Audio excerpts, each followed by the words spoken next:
Queria inicialmente agradecer a oportunidade de aqui estar a FENAFISCO, e eu faço em nome do nosso querido presidente, Manuel Isidro dos Santos Neto, extensivo a toda a diretoria.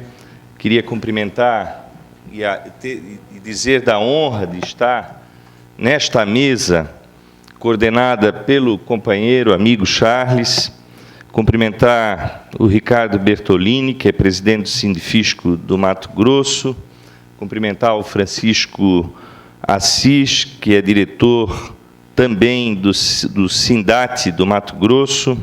Queria cumprimentar o José Carlos Carvalho, aqui representando os auditores fiscais do Paraná, na condição de seu presidente. Queria cumprimentar o Jorge Claudemiro da Silva, diretor adjunto de organização do Cefaz da Bahia.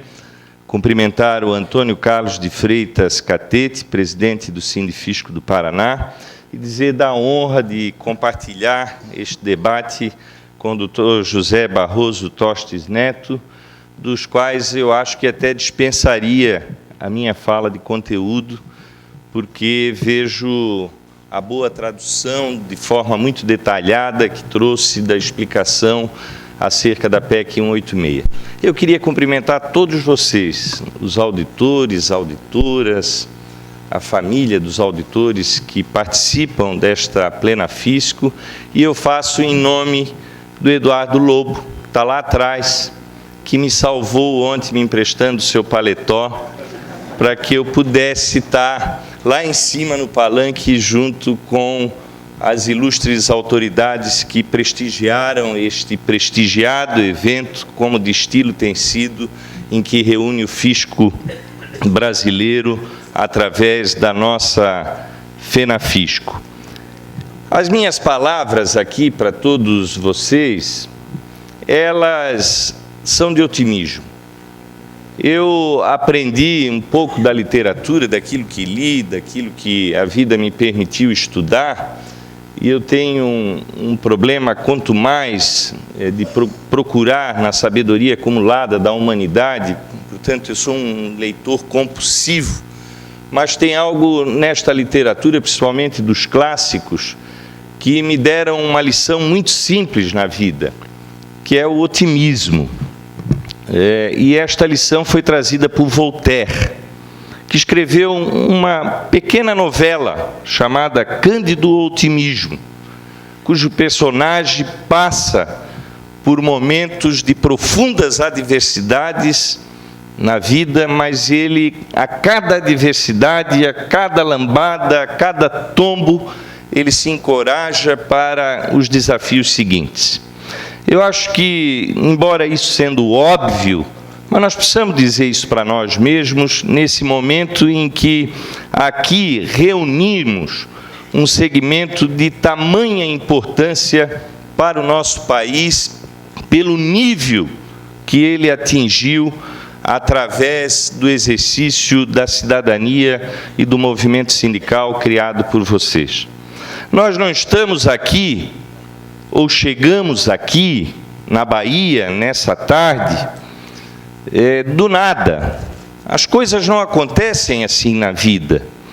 Se nós transitarmos pelas histórias dos homens, das mulheres, em vários acontecimentos no planeta, nós vamos ver que existem ali travessias que são construídas pela compreensão, às vezes, mais sábias, ou pelo despojamento de muitos, que, às vezes, conseguem, de forma coletiva, fazerem extraordinários esforços. Esses são os auditores fiscais brasileiros. Essa é a FENAFISCO.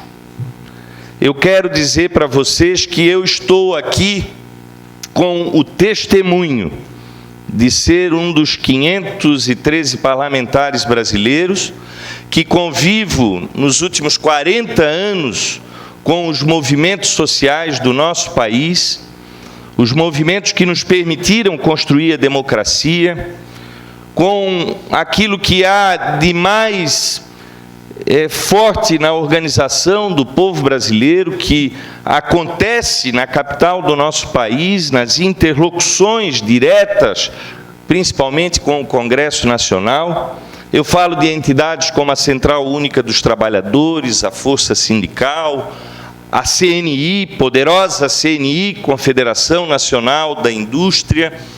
Eu falo de organizações que expressam cadeias produtivas poderosas e que tenho tido relacionamento pela atividade que ocupo, mas aqui não tenho nenhum receio de dizer para vocês o grau que se encontra a FENAFISCO no seu papel institucional, no conjunto da defesa e da tutela da cidadania, não só dos auditores fiscais, mas na defesa da construção de um Brasil próspero, de um Brasil que nós todos temos os nossos sonhos. O papel da FENAFISCO é um alcance que conseguiu, numa pequena diferença, ultrapassar os limites da sua tutela, porque produziu uma visão mais ampla do debate do Estado, do debate de promover uma interlocução. E a prova disso, vocês sabem quem é o autor da PEC 186? Vocês já ouviram falar no meu nome, certamente, né? Do deputado Décio Lima, autor da PEC 186. Eu fui aquele que entrei com a PEC 186, mas ela foi escrita por vocês.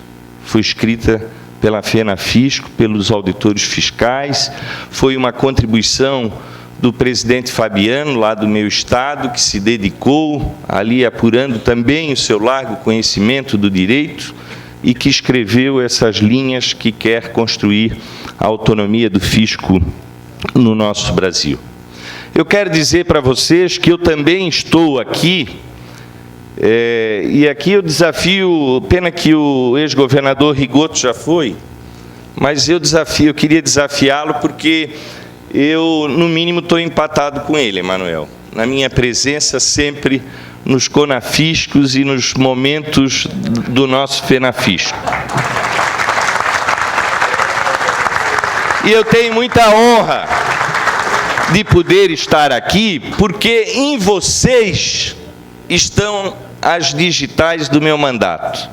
Eu não tive a honra de fazer o concurso para ser um auditor fiscal, mas eu estou aqui por convencimento, por consciência da importância dos auditores fiscais, principalmente estaduais do nosso país. Eu estou aqui porque no meu mandato tem as digitais dos auditores fiscais. Eu fui eleito por auditores fiscais. Eu estou lá como um deputado, e falo isso com muito orgulho, um deputado da FENAFISCO, dos Sindifisco, das entidades em todo o país que compõem essa parcela importante e indispensável do Estado brasileiro. Eu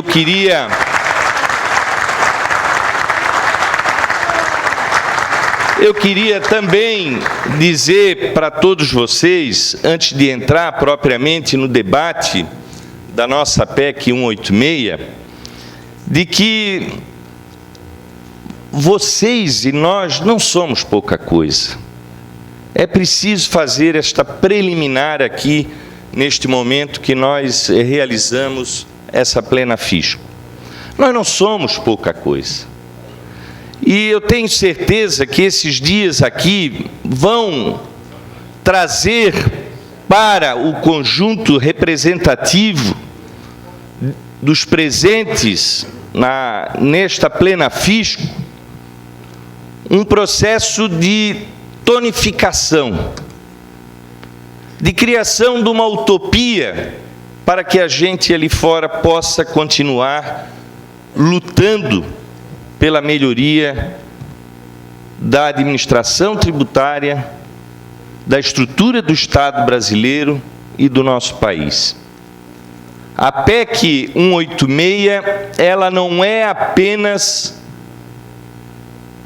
Dr. José Barroso, uma tutela de comando de norma constitucional para dar autonomia para o fisco. Ela é mais que isso.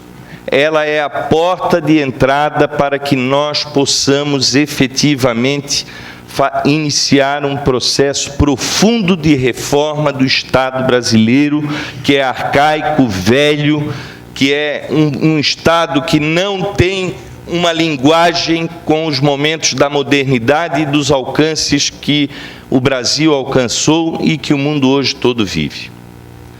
Eu queria dizer para vocês, nesta preliminar, sobre as inspirações que podem nos levar à emenda constitucional 186, de que nós chegamos aqui na Bahia, neste momento, também com uma profunda contribuição, construção de valores que refletem na vida de milhões de pessoas,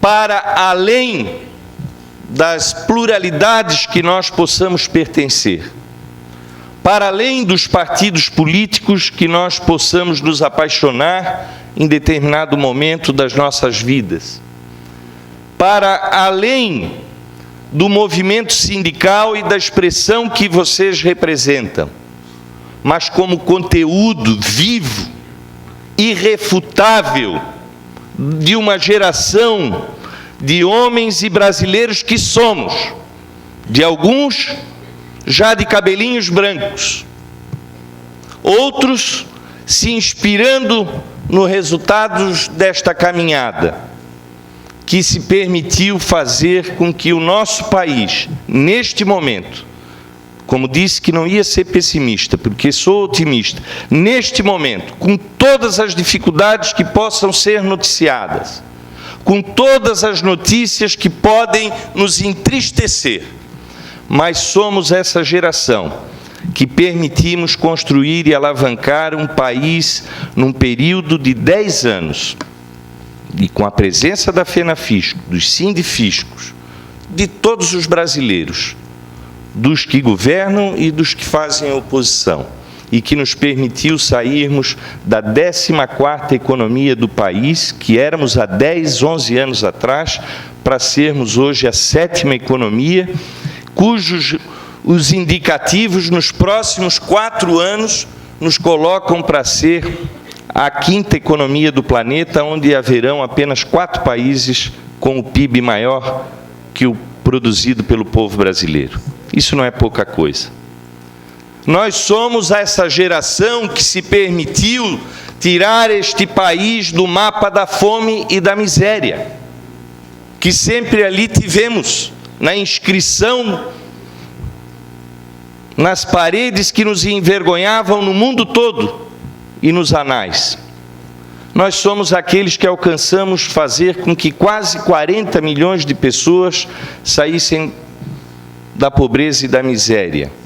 Somos uma nação que se permitiu, nos últimos 11 anos, gerar 23 milhões de novos empregos e fazer com que nós fizéssemos verdadeiros processos de inclusão social. A nossa geração, com certeza, é a geração mais rica de toda a história do nosso país, pelos resultados que nós aqui alcançamos.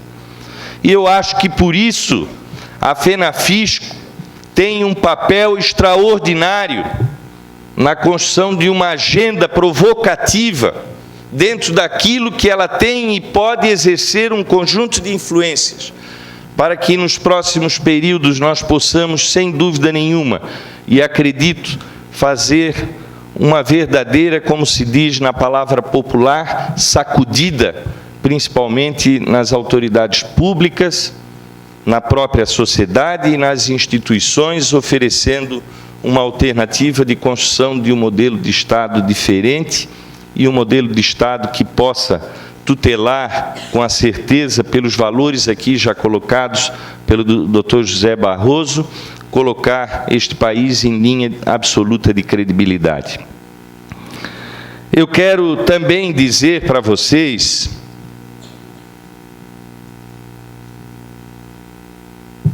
de que nós temos algumas razões que elas são inerentes ao processo cultural do nosso país.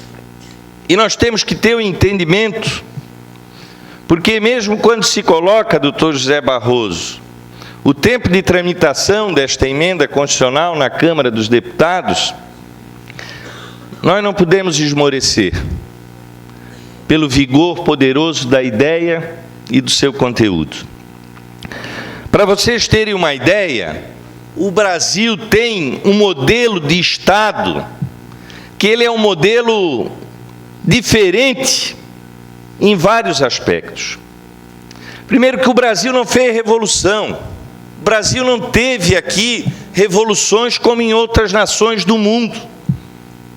Os Estados Unidos pautou na sua vida uma sangrenta guerra civil e que deu origem à Constituição deles em 1787. Os Estados Unidos da América têm a mesma Constituição há 228 anos. Os Estados Unidos ungiu a sua Constituição depois de uma guerra sangrenta que dizimou milhares de seres humanos na chamada Guerra da Secessão. O Brasil tem valores culturais diferentes e que eu os prefiro, embora são demorados, porque nós somos aqueles que resolvemos as nossas diferenças na paz, no debate, e temos uma natureza, embora tivemos interrupções em vários períodos da nossa vida, mas temos uma índole extraordinariamente solidária de paz e de tentar resolver as nossas eventuais diferenças na conversa, no bate-papo. Nós somos um povo muito diferente e eu vejo isso de forma positiva, porque nós temos algo a mais que nos impulsiona, que é o amor que se expressa na solidariedade como gesto sempre presente de nós, o povo brasileiro. Os americanos, por exemplo, fizeram em 228 anos apenas, Rogério Macanhão, 27 mudanças na sua Constituição Federal. 27. E o Brasil? O Brasil teve 7 constituições neste período em que nós proclamamos a independência. Em 1824, a chamada Constituição da Mandioca, só votava quem plantava a mandioca, era dono de glebas de terra que plantavam a mandioca. Em 91, com a Constituição Republicana, quando o Brasil deixou de ser de Portugal e passou a ser dos ingleses, com aquela proclamação que nós fizemos, sem dar um tiro, com o Marechal Deodoro, mas vem cá, nós vamos ter que prender o Dom Pedro II, eu sou tão amigo dele. Depois tivemos uma revolução chamada Revolução de 30, que o Getúlio saiu lá do Rio Grande do Sul, entrou num trem, teve uma barreirazinha em São Paulo, mas rapidamente passou e amarrou o seu cavalo branco lá no Cadete, no Rio de Janeiro. E aí, em 1934, tivemos, em razão dos movimentos de 32, uma nova Constituição, a de 1934, que inclusive permitiu o primeiro voto feminino para as mulheres. Depois, a do Estado Novo, a de 37, depois a Assembleia Nacional Constituinte de 46, que foi o período de maior alargamento das liberdades democráticas, depois a da ditadura, de 1967, e esta de 1988, que já recepcionou cerca de, se não me falho a memória, 89 mudanças, emendas da Constituição. E tem lá na Câmara dos Deputados outras 1.700 emendas constitucionais tramitando na Câmara dos Deputados e no Congresso Nacional. Portanto, este é um processo cultural do nosso país. Isto é, digamos, a formação da nossa sociedade. Nós somos lentos. A democracia, ela tem esse pressuposto também da lentidão, porque ela impõe o debate, a fala, e isso leva tempo. Para além disso, nós somos herdeiro de um Estado que nos angustia, mas que também nós temos que entender que esse Estado, ele é um Estado produzido pela nossa formação cultural. Esse Estado, ele é um Estado que eu diria atrapalhado em tudo. Nós temos um Estado que ele é contra a eficiência. Eu vi aqui o ex-governador Rigoto falar sobre reforma tributária, reforma política. O Brasil tem todos esses tropeços. Não é só para a reforma tributária, reforma política, não é só para mudanças na Constituição, não é só para isso. O nosso Estado é ineficiente por uma opção que nós fizemos de termos um Estado fiscalizador, que é próprio da nossa cultura. Nós somos um Estado, eu fui 8 anos prefeito, que a gente dava ordem de serviço para fazer uma determinada obra, vinha o próprio presidente que eu havia nomeado na Fundação do Meio Ambiente e embargava a obra. Esse é o Estado brasileiro. O Estado brasileiro é aquele que, quando o representante do Estado, é muito comum um presidente ou a presidenta da República dar uma ordem de serviço, vamos fazer esta duplicação desta BR, e daqui a pouco a obra para. O Ministério Público interveio, o Tribunal de Contas fez a sua intervenção, o Judiciário deu uma liminar para uma empresa lá que se sentiu lesada no procedimento licitatório. O IBAMA parou a obra. Nós tivemos uma paralisação de uma obra lá em Santa Catarina, que depois de dar a ordem de serviço, com a licença ambiental, o IBAMA foi fiscalizar e tinha uma tal de bromélia em cima da árvore, e a empresa disse, veja, deu a ordem para cortar a árvore. Ao cortar a árvore caía, se ajuntava a bromélia, o IBAMA não quis. Tinha que tirar primeiro a bromélia lá em cima e depois cortar a árvore. E aí o que precisou? A obra foi interrompida, porque precisava contratar uma empresa especializada em subir a árvore com IPI, porque senão vinha o Ministério do Trabalho e embargava também a obra, e aí a obra, esperada pelo povo, ela ficou mais 6 meses paralisada. Esse é o Estado brasileiro. Então, quando nós aqui estamos discorrendo sobre autonomia, veja o alcance e o que vocês representam nesse momento para o país. Quando nós estamos aqui falando da emenda constitucional 186, nós estamos falando em iniciar um processo neste país de tornar o Estado eficiente. Os governos podem se enfraquecer. Os governos são produtos dos acontecimentos temporais das histórias do nosso povo. Os governos são sazonais. A administração tributária não é sazonal, ela é permanente, ela é estrutura de Estado. Ela tem que continuar, seja lá quem estiver governando. Essa é a grande justificativa do argumento que nós temos. E eu dizia ontem para o presidente Manuel que a grande dificuldade desse debate é o esclarecimento. Porque o gestor público, o governante, não quer saber de ser dono do leão, não.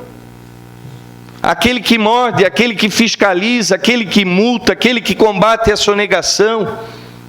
O governo quer gastar. Se ele gasta mal ou gasta errado, a democracia vai resolver, vai eleger, vai reeleger ou não elege mais.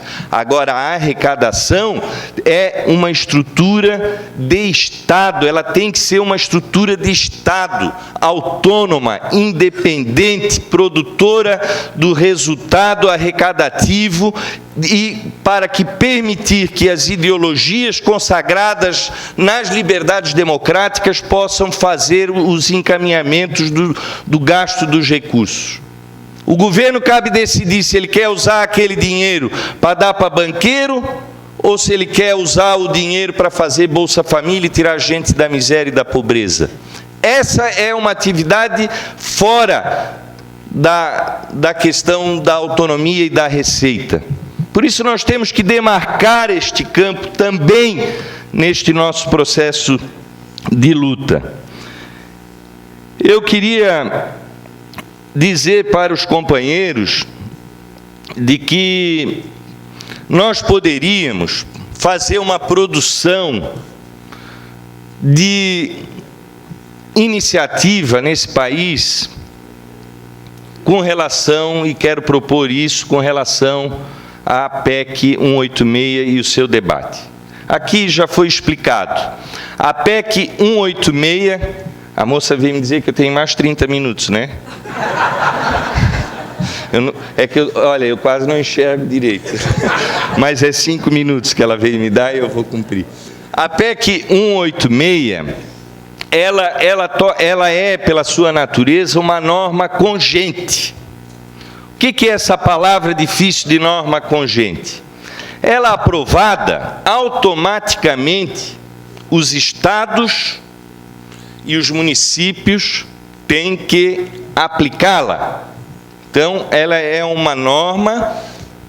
Esse debate foi rico na Comissão de Constituição e Justiça, porque achava que por essa razão ela era inconstitucional, porque ela feria a cláusula pétrea da Constituição, mas ela é uma norma congente. Só que tem algo aí fantástico neste debate, e que eu acho que é um debate que nós poderíamos produzir. É que os estados brasileiros, eles têm autonomia pela própria Constituição. Na assimilação que a nossa Carta de 88 trouxe do entendimento do Pacto Federativo, no pensamento de Montesquieu, nós temos a unidade dos estados, são todas autônomas para decidir, vocês sabem disso, sobre a administração, não só tributária, mas a administração, do modo geral, daquilo que é tutelado pelos entes federados, pelos estados. Eu queria propor, portanto, que nós fizéssemos uma verdadeira, a partir deste plenário, que vocês vão estar, no momento adequado, fazendo os encaminhamentos, que vocês aqui pudessem, e eu me proponho a estar junto e a mobilizar mais daqueles que eu possa produzir no relacionamento positivo, mas liderado pela nossa FENAFISCO, uma verdadeira maratona por todos os estados brasileiros, para entusiasmar nas assembleias legislativas, com movimentos que nós pudéssemos ir organizados, que nós pudéssemos chamar os deputados estaduais de todos os partidos para serem protagonistas em todos os estados nós plantarmos uma emenda constitucional 186. Nós precisamos, gente, eu volto a dizer, nós precisamos ter utopia, nós temos que ter pauta de luta. E essa pauta de luta, ela é, digamos, o guarda-chuva desse processo. A luta lá no Congresso Nacional está colocada, assinada pela FENAFISCO, pela contribuição profunda, como já disse aqui, de cidadania, deste segmento fabuloso de brasileiros e brasileiras que são vocês. Agora, nós poderíamos sair em todos os estados, em todas as capitais, em eventos, já com antecipadamente com uma proposta escrita. O Fabiano está aqui, outros companheiros estão aqui para nos ajudar. Já existem em alguns estados, como disse o José Barroso, várias iniciativas de autonomias, várias experiências positivas, mas nós tratamos de fazer um processo unificado em todos os estados da federação. Eu volto a dizer para vocês aqui com muita clareza, se nós esclarecermos o conteúdo da autonomia para o fisco, nós ganhamos essa batalha, porque os homens públicos não querem ser detentores dessa parte do poder. Eles querem ser detentores eleitos para gastar, não para arrecadar. Isso é cultural no nosso país. Eu também quero aqui dizer para todos vocês de que o grande adversário que tem neste pensamento hoje no Congresso Nacional, e que a cada debate que a gente esclarece, a gente ganha do ponto de vista da hegemonia, é com relação aos princípios constitucionais que foram trazidos nas letras da Constituição de 1988 com relação ao Ministério Público. Esse é o problema. Quando se fala em autonomia do fisco brasileiro, eles se arrepiam com relação ao Ministério Público. Mas é muito diferente. O Ministério Público não foi dado autonomia. Me perdoe aqui se tem algum promotor aqui neste recinto. Ao Ministério Público não foi dado só autonomia. O erro que nós cometemos nesse momento da história do nosso país, e talvez ali faltou o olhar zeloso e vigilante do Ulisses Guimarães naquele momento, não foi dar autonomia para o Ministério Público. Nós criamos uma outra categoria de brasileiro. O Ministério Público é outro brasileiro, o promotor público é outro brasileiro. Qualquer um de vocês, qualquer um de nós lá no Congresso Nacional, qualquer ministro de Estado, qualquer presidente da República, pode ser processado, incriminado. Mesmo com foro privilegiado, nós respondemos no crime e no cívil. O promotor público não responde. Sabe o que dizem nas ações? O juiz responde. Você consegue tirar juízes da magistratura, processando eles nos Conselhos Nacionais de Justiça, nas corregedorias e nos próprios tribunais superiores. Mas você não consegue afastar promotor no exercício da função, porque o que diz é que tudo que ele faz é no exercício da função dele, é prerrogativa. Ele tem o direito de condenar. Então, se ele condena errado, a ele não pode ser imputado nenhuma pena. O dano que recai sobre o promotor, o dano moral, depois que ele agride, execra nos jornais com a sua denúncia inocentes, são seres humanos. Quando eles execram, eles não sofrem dano, porque eles estavam no exercício da sua prerrogativa e das suas funções, e o dano recai para que o Estado pague, não ele. Vocês respondem no crime. Então, esse debate da autonomia, quando se faz, esse erro do Ministério Público não pode contaminar a nossa luta, porque não tem nada a ver. Quando nós queremos autonomia, é justamente para que a gente enfrente as contaminações da maldade nas receitas federais, que nós sabemos que elas existem, as maldades da política, do relacionamento, da cultura política que nós desenvolvemos no nosso país. E eu estou tão certo com relação a esta luta, meus queridos companheiros, porque eu me lembro muito bem, quando eu fui prefeito há uns 15 anos atrás, e eu via o que era a receita numa cidade na época, 250 mil habitantes, a receita era escrita num livro e geralmente lançada a lápis, e aquele livro era sempre borrado. Era essa a relação entre receita e aqueles que às vezes são abnegados de determinado poder.